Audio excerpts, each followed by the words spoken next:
बिस्मिल्लाहिर्रहमानिर्रहीम अल्लाहुम्मा सल्ली अला मुहम्मद व अला आलि मुहम्मद। हज़रत इब्राहीम अलैहिस्सलाम ने अपनी बीवी हज़रत हाजरा को और अपने बेटे हज़रत इस्माइल को अल्लाह के हुक्म से मक्का के वीरान और पहाड़ी इलाके में छोड़ दिया। अल्लाह का करना ऐसा हुआ कि वहाँ पर एक पानी का चश्मा उबल पड़ा जिसको हम आब ज़मज़म के नाम से जानते हैं। आब ज़मज़म के निकलने के बाद वहां पर बहुत सारे कबाइल आबाद हुए, जिनमें एक कबीला जुरहम भी था। कबीला जुरहम को मक्का की सरदारी मिली।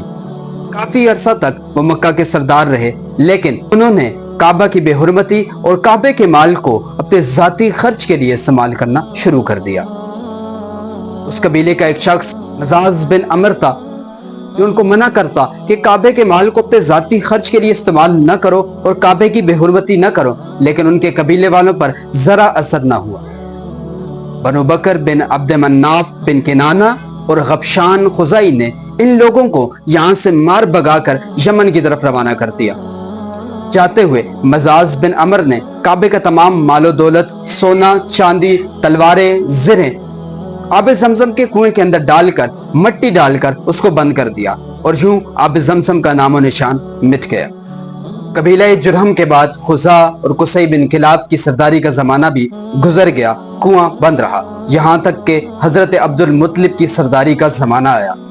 अल्लाह ताला ने आपको ख्वाब के अंदर आब ज़मज़म के कुएं की निशानदेही की, जिसका वाकया कुछ यूं है। हजरत अब्दुल मुत्तलिब फरमाते हैं, मैं खाने काबा में हतीम के पास सोया हुआ था कि ख्वाब में किसी शख्स ने आकर कहा, उठो और तैबा को खोदो। मैंने उससे पूछा, ये तैबा क्या है? उससे जवाब न दिया और चला गया। दूसरे दिन में फिर वहीं सोया हुआ था कि वही शख्स मेरे ख्वाब में आया और आकर कहा, उठो और बर्रा को खोदो। मैंने उससे पूछा, ये बर्रा क्या है? उससे जवाब न दिया और चला गया। तीसरे दिन में फिर वहीं सोया हुआ था कि वही शख्स मेरे ख्वाब में आया और आकर कहा, उठो और मजलूना को खोदो। मैंने उससे पूछा, ये मजलूना क्या है? उससे जवाब न दिया और चला गया। चौथे रोज हस्ब मामूल में फिर वहीं सोया हुआ था कि किसी शख्स ने आकर कहा कि उठो और चाहे जमजम को खोदो। मैंने पूछा, ये जमजम क्या है? उससे कहा, यह एक ऐसा बबरकत पानी है जो कभी खत्म नहीं होगा और ना ही कभी कम होगा और आने वाले लाखों हुज्जाज को अपने पानी से सैराब करता रहेगा। अब्दुल मुत्तलिब फरमाते हैं, मैंने उस शख्स से कुएं के मुतल्लिक पूछा कि वो कुआं कहां पर है। उस शख्स ने कहा, खाना काबा में चींटियों के बिल के पास जहां गंदगी का ढेर है, वहां पर एक कव्वा आकर बैठेगा, बस वही जगह आब ज़मज़म के कुएं की होगी। सुबह होते ही हजरत अब्दुल मुत्तलिब अपने अकलौते बेटे हारिस को लेकर खाना काबा में चले जाते हैं। वहां पर असाफ और नाइला के बुतों के दरमियान चींटियों के बिल के करीब गंदगी और अलाइशों के ढेर के पास एक कव्वा आकर बैठता है और यूं आपको आब ज़मज़म के कुएं की निशानदेही हो जाती है। आप खुदाल लेकर कुएं की खुदाई शुरू कर देते हैं। जब कुरैश ने यह देखा कि अब्दुल मुत्तलिब हमारे बुतों के दरमियान कुआं खोद रहे हैं, वो आकर लड़ाई करते हैं। अब्दुल मुत्तलिब उनकी बातों को सुनी अनसुनी कर देते हैं और कुएं की खुदाई जारी रखते हैं। कुछ वक्त के बाद जब कुएं के आसार मिलते हैं तो आप नारे तकबीर बुलंद करते हैं और कहते हैं कि ये देखो हजरत इस्माइल अलैहिस्सलाम का कुआं।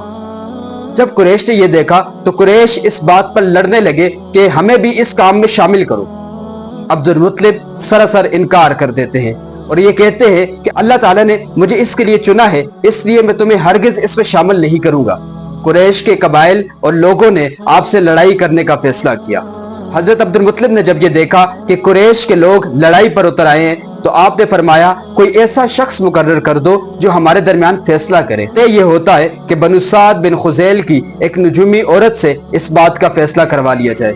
नाज़रीन, वो औरत मक्का से दूर शाम के करीब किसी इलाके में रहती थी। रास्ते में एक तवील वीरान सहरा था जिससे होकर उस औरत तक जाना था। सुबह होते ही अब्दुल मुत्तलिब के साथ अब्दुल मनाफ के लोग जमा हो जाते हैं और दूसरी तरफ कुरैश के चंद कबाइल में से मुअज़्ज़ज़ और मोतबर शख्स इस काफिले का हिस्सा बनते हैं। अपने साथ खाने और पीने का सामान रखकर सफर का आगाज करते हैं। रास्ते में वीरान सहरा है जहां पे दूर दूर तक पानी का और खाने पीने की अशिया का नामो निशान नहीं है। रास्ते में अब्दुल मुत्तलिब और इनके लोगों के पास पानी खत्म हो जाता है। अब्दुल मुत्तलिब अपने मुखालिफ कबाइल से पानी की दरख्वास्त करते हैं। कुरैश के मुखालिफ कबाइल आपको पानी देने से इनकार कर देते हैं। प्यास की शिद्दत और गर्मी की वजह से लोगों का बुरा हाल हो जाता है। अब्दुल मुत्तलिब ने कहा कि हम ऐसा करते हैं कि एक एक गड़ा खोद देते हैं ताकि हम में से जो पहले प्यास की शिद्दत के साथ मर गया, बाकी सारे मिलकर उसको इस कब्र के अंदर दफना देंगे। कुछ वक्त के बाद अब्दुल मुत्तलिब ने कहा, हमारा यूं थक हार कर बैठ जाना कम हिम्मती है, उठो यहाँ से चलते हैं, अल्लाह ताला हमें जरूर पानी मुहैया करेगा। ये कहकर आप अपनी ऊँटनी पर सवार होते हैं। जब आप अपनी ऊँटनी पर सवार होते हैं, आपकी ऊँटनी के पांव के नीचे से एक मीठे पानी का चश्मा उबल पड़ता है,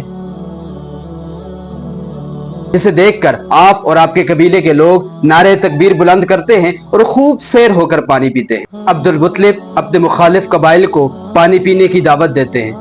वो तमाम लोग यहाँ से आकर खूब सैर होकर पानी पीते हैं और अपने पानी के बर्तनों को भर देते हैं। ऐसा करने के बाद वो खड़े होते हैं और कहते हैं, अल्लाह की कसम, हम तुमसे आबे ज़मज़म के मामले में लड़ाई नहीं करेंगे। अल्लाह ताला ने तुम्हारे और हमारे दरमियान फैसला कर दिया है। अल्लाह ताला ने तुम्हें इस वीरान सहरा के अंदर भी पानी अता किया। आबे ज़मज़म के कुएं पर तुम्हारा हक है। और ये कहकर तमाम लोग मक्का मुकरमा की तरफ वापस रवाना हुए और उस नजूमी औरत के पास जाना तर्क कर दिया। अब्दुल मुत्तलिब वापस मक्का पहुंचते हैं और खुदाल लेकर कुएं की खुदाई का दोबारा से आगाज करते हैं। अभी थोड़ी खुदाई करते हैं कि नीचे से तलवारें, जिरहें और मालो दौलत, चांदी, सोना निकल आता है। ये देखकर कुरैश के कबाइल लालच की वजह से दोबारा आपके पास आते हैं। कुरैश के कबाइल आकर कहते हैं कि यह हमारे बाप हजरत इस्माइल का कुआं है, इस पर हमारा भी हक है। अब्दुल मुत्तलिब कहते हैं, फिर इंसाफ के साथ फैसला कर देते हैं। नाजरीन, उस वक्त कुरअंदाजी के जरिए अहम फैसले किए जाते थे। तय ये हुआ कि कुरअंदाजी की जाएगी, तय ये हुआ कि तीरों के जरिए कुरअंदाजी की जाएगी। 2 तीर खाना काबा के लिए रखे गए, 2 तीर हजरत अब्दुल मुत्तलिब के लिए रखे गए और 2 तीर कुरैश के मुख्तलिफ कबाइल के लोगों के लिए रखे गए। जब कुरअंदाजी की गई तो मालो दौलत, चांदी और सोना खाना काबा के नाम पर निकला। तलवारें और जिरहें अब्दुल मुत्तलिब के नाम पर निकली और कुरैश के तमाम कबाइल के नाम कुछ ना निकला। और यूं इनके दरमियान ये फैसला हो गया। अब्दुल मुत्तलिब ने सोने को खाना काबा के दरवाजे पर लगाया और यूं तारीख में पहली बार खाना काबा के दरवाजे के साथ सोना लगाया गया। अब्दुल मुत्तलिब ने कुएं को दुरुस्त किया और यूं तमाम हुज्जाज के लिए पानी का इंतजाम हुआ और मक्का के बाकी जो कुएं थे अब उनसे पानी लाना बंद कर दिया। अब्दुल मुत्तलिब के बाद वो कुआं लाखों हुज्जाज को अपने पानी से सैराब करता है और आबे ज़मज़म का मुकद्दस पानी पूरी दुनिया में भी इन हुज्जाज के जरिए पहुंचता है और लोगों को अपने पानी से सैराब करता है। आबे ज़मज़म की फजीलत के बारे में हुजूर सल्लल्लाहु ताला अलैहि वसल्लम की 2 हदीस मुबारका का मफहूम आपके सामने रखकर इस वीडियो का इख्तिताम करूंगा। हुजूर सल्लल्लाहु ताला अलैहि वसल्लम की हदीस मुबारका का मफहूम है कि आबे ज़मज़म को जिस मकसद के लिए पिया जाएगा वो मकसद पूरा होगा, यानी उससे वही फायदा हासिल होगा। और दूसरी हदीस मुबारका का मफहूम है कि अगर कोई शख्स अपनी प्यास को बुझाने के लिए आबे ज़मज़म का पानी पिएगा तो वो उसके लिए काफी होगा, यानी उसकी प्यास को बुझा देगा। और अगर किसी शख्स ने भूख की वजह से आबे ज़मज़म को पिया तो वो उसकी भूख को मिटा देगा, यानी वो उसके लिए भी काफी हो जाएगा। अगली वीडियो के अंदर हजरत अब्दुल मुत्तलिब के दौर के अंदर असहाबे फील का जो वाकया पेश आया था उसके बारे में जानेंगे।